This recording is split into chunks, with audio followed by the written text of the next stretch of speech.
Well, if you wanted a weird news episode, you've got it. We're going to be addressing the rumors that Putin has actually died and that Russia has turned to a Soviet era practice that's pretty brutal on soldiers who flee. Plus, has Ukraine really blunted Russia's offensive, or are they just gearing up for another push? I'm Paul, U.S. Army combat veteran. It's October 27th, 2023.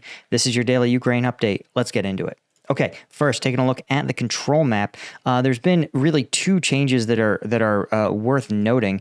The first is outside Novomykhailivka, where it's reporting they're using the word enemy at partial success, which is true. You can see here, there's the small town of Novomykhailivka, and you can see Russian forces advancing what looks to be maybe 500 meters ish.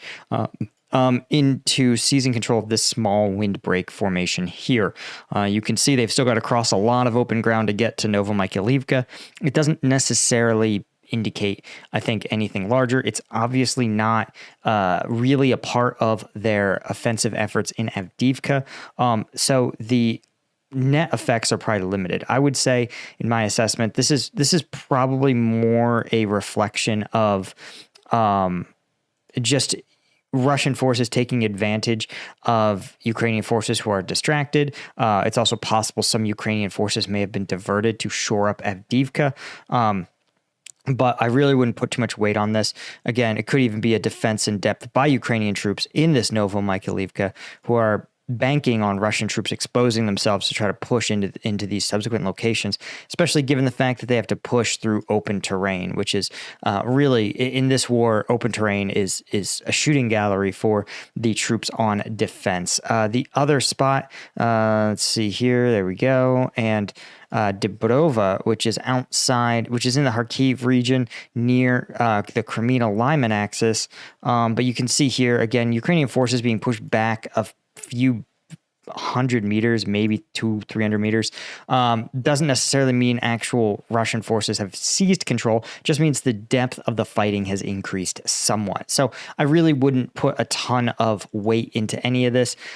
This is pretty standard stuff. And again, to me, the real news story is that in Avdiivka, while there's this little tweak that says that the fighting itself has increased beyond this windbreak, it doesn't look like Russian forces have actually continued to advance. So the pace of their offensive is likely slowed or stopped. When we look over at the combat map, you can see Russian forces launching 78 combat engagements in the last 24 hours or so, with, of course, in all the usual spots, right? Fixing operations all across the Zaporizhzhia front, but a really strong concentration within Avdiivka. You can see them here along the in the inside the pocket, so to speak, of the cauldron, trying to push out in Vodiane, really trying to close the jaws of their operation here. Again, not really seeing much success. It seems like the way this conflict tends to go is that even if there's initial success,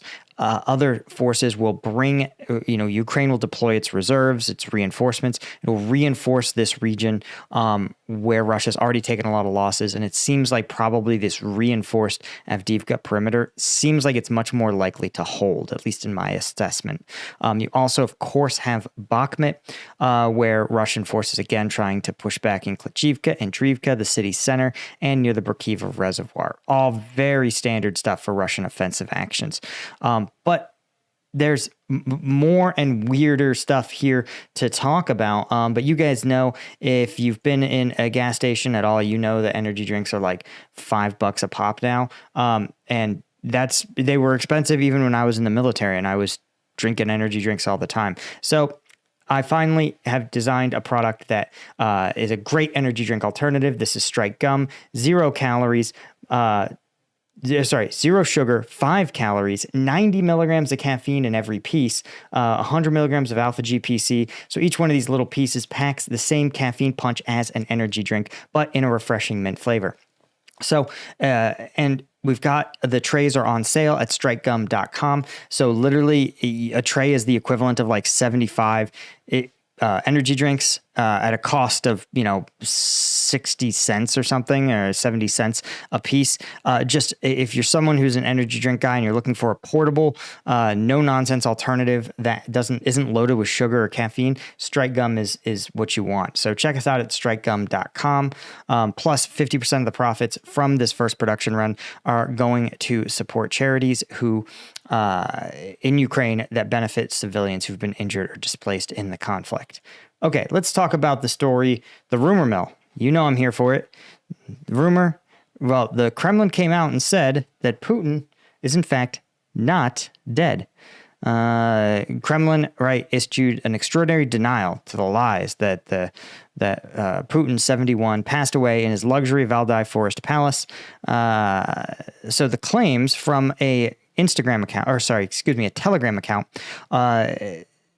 basically made the following allegation. This is the same account that alleged that Putin had gone into cardiac arrest, that he had to be revived, that apparently he may have had another medical event, and that at 8:42 p.m. Moscow time, his doctor stopped resuscitation and pronounced him dead.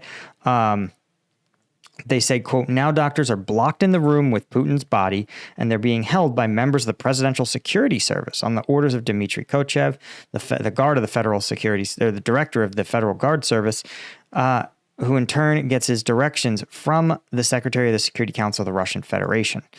So security there's supposedly a body double who's now security has been increased, and that currently the Putin's inner circle negotiations are underway to try to determine what is going to happen, who is going to be the successor to Putin. This is the rumor anyway.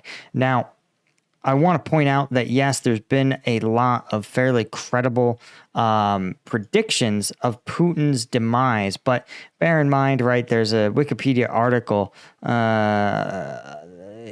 detailing just all of the years of rumors about Putin. Claiming, remember, in 2005, they said he had a stroke. In 2014, they said he had pancreatic cancer.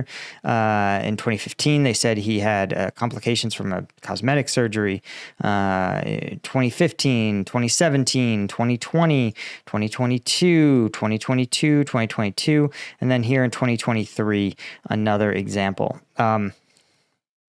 Right? So they take this as illustration that Putin is actually alive and well. Now, here's the thing. Here's the catch. The easiest way to disprove this is for Putin to actually show up. Once Putin's around, it becomes very obvious that he's alive. So until he makes a public appearance, it remains to be seen, right? What level of credibility? This rumor looks more and more credible the longer we go without Putin making a public appearance. But again, I wouldn't take a ton of news, but it seems unlikely that a very, very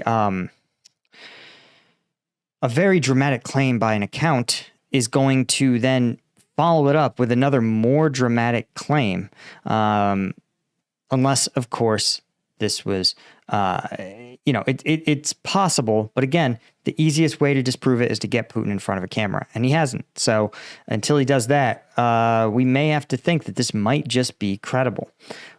Anyway, guys, the only other thing we wanted to talk about is Russia returning to a Soviet-era practice of unaliving their own retreating soldiers. Supposedly, the casualty rate in Avdiivka is so high that, according to the United States, right, the U.S. intelligence, who usually knows these things pretty well, that Russia's significant losses in and around Avdiivka, which U.S. is confirming Russia losing at least 125 armored vehicles, that many Russian troops are now refusing to attack Ukrainian positions because of the heavy losses, and some of those troops have even mutinied. Of course,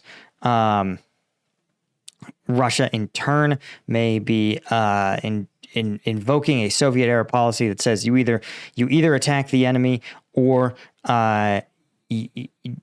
discipline is very swift, if you know what I mean. So a potentially sign that cracks may be happening from both the bottom and from the top. Anyway, guys, that is all I had for you. Thank you so much to our Colonel tier members of Combat Vet News. Thanks to our Lieutenant tier members. And thanks to all of our members of Combat Vet News. I really couldn't do this without you guys. I appreciate you so much. And I will see you guys in the next one. Cheers.